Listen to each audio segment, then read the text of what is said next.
Janata Dal United भले ही आपसी द्वंद्व में हो, लेकिन हमला जो है वो तेजस्वी यादव पर करने का कोई भी मौका नहीं छोड़ती है। आपको बता दें कि तेजस्वी यादव को इस बार तो सीधे चैलेंज कर दिया गया है और चैलेंज भी उनके एक एरिया में घुस करके किया गया है। आपको बता दें कि तेजस्वी यादव और उनकी पार्टी लगातार उनके प्रवक्ता तक इस बात को लेकर के दावा कर रहे थे कि 3 महीने के अंदर में सरकार गिर जाएगी। तेजस्वी यादव ने राघोपुर में ये बात क्या कह दी कि उसके बाद से लगातार ये चर्चाएं चलने लगी कि तेजस्वी यादव ने स्पष्ट तरीके से 3 महीने में सरकार गिर जाएगी वाली बात कही। और उसके साथ ही अब यह बात पूरी तरह से बिहार के राजनीतिक गलियारे और मीडिया जगत में तैरने लगी। इन सारी बातों को लेकर के जिस तरह से पूरी राजनीतिक माहौल में लगातार कैसे होगा, क्यों होगा, कैसे नीतीश कुमार की सरकार गिर जाएगी, इस बीच में कई घटनाएं घट गईं। आरसीपी सिंह से कहा जाने लगा कि नीतीश कुमार नाराज़ हैं। आरसीपी सिंह ने अध्यक्ष रहते हुए अपना डिसीजन किया और वो केंद्रीय मंत्रिमंडल में शामिल हो गए। इन सारी बातों को लेकर के ललन सिंह अध्यक्ष बन गए। सब कुछ होते होते अचानक से ये बात लगने भी लगा था कि कहीं ऐसा तो नहीं कि जदयू में बड़ा विस्फोट हो जाए और नीतीश कुमार को अपने पद से त्यागपत्र देना पड़े।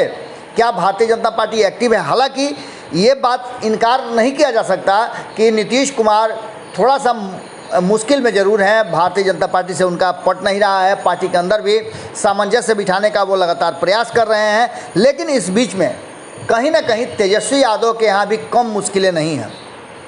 तेजस्वी यादव के परिवार के साथ साथ उनकी पार्टी में भी अब एक बड़ा भूचाल नज़र आ रहा है, जहाँ एक तरफ जगदानंद सिंह जो प्रदेश अध्यक्ष हैं और काफ़ी सुलझे हुए कहा जाता है कि राजनीतिज्ञ हैं, अपनी बातों को और अपने नीतियों को बड़ा ही सही तरीके से रखते हैं। चाहे वो लालू प्रसाद के शासनकाल हो या फिर राबड़ी देवी मुख्यमंत्री बनी उसके बाद उनके साथ साये की तरह रह करके पूरे शासन का संचालन करना हो, परिवार से लेकर पार्टी तक लगातार जिस तरह से जगदानंद सिंह का एक बड़ा स्थान है उनके पार्टी में, उस बात से इनकार नहीं किया जा सकता है। लेकिन अचानक से जिस तरह से तेज प्रताप यादव के व्यवहार के बाद, उनके द्वारा किए गए हमलों के बाद जिस तरह से जगदानंद सिंह नाराज़ न कहे जा रहे हैं कि वो पिछले 1 सप्ताह से न तो पार्टी कार्यालय में आए हैं और न ही 15 अगस्त के दिन झंडा फहराने आए थे। हालांकि ये बातें अब नीरज कुमार ने बड़ा ही चुटकीले अंदाज में और चैलेंज के रूप में रख दिया है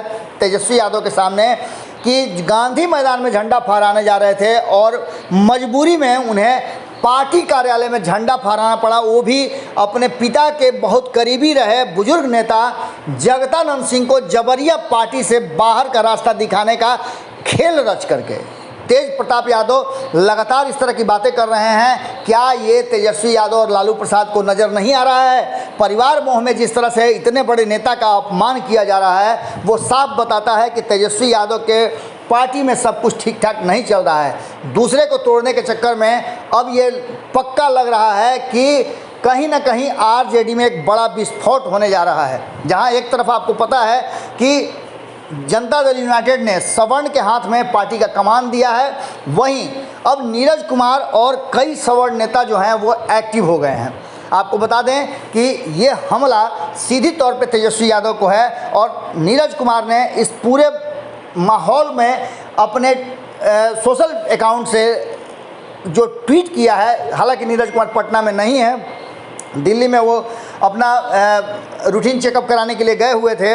इसी बीच में आपने देखा होगा कि भारत लाइव ने खबर भी दिखाया था आपको कि किस तरह से नीरज कुमार लगातार जो कुछ भी हो रहा था बिहार की राजनीति में उसे स्पष्ट तरीके से बताया था। उन्होंने लिखा है कि जनता से बेइज्जत तो हुए ही, अब उनकी पार्टी के मुख्य प्रवक्ता ने ही ट्विटर बबुआ को शर्मिंदा कर दिया है। अब बताइए भला 15 अगस्त को गांधी मैदान की जगह राजद कार्यालय में ज़बरदस्ती झंडा तोलन करने में कितना बेइज्जती महसूस हुआ होगा।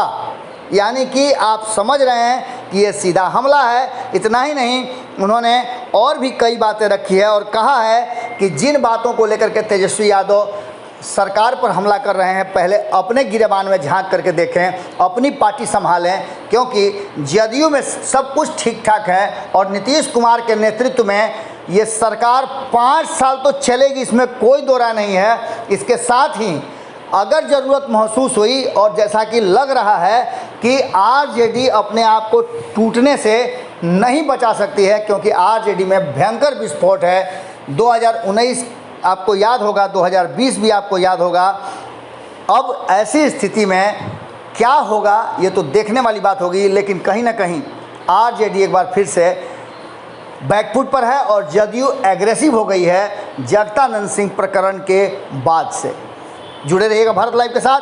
हमारी नज़र पूरी तरह से बिहार में होने वाली हर छोटी बड़ी घटना पर है। आपकी नज़र भारत लाइव पे होनी चाहिए। बहुत बहुत धन्यवाद। अगर ये वीडियो पसंद आई और वह बिहार के राजनीति और बिहारियत से सरोकार रखेनी तो सब्सक्राइब बटन दबा के चैनल के सब्सक्राइब कर ली।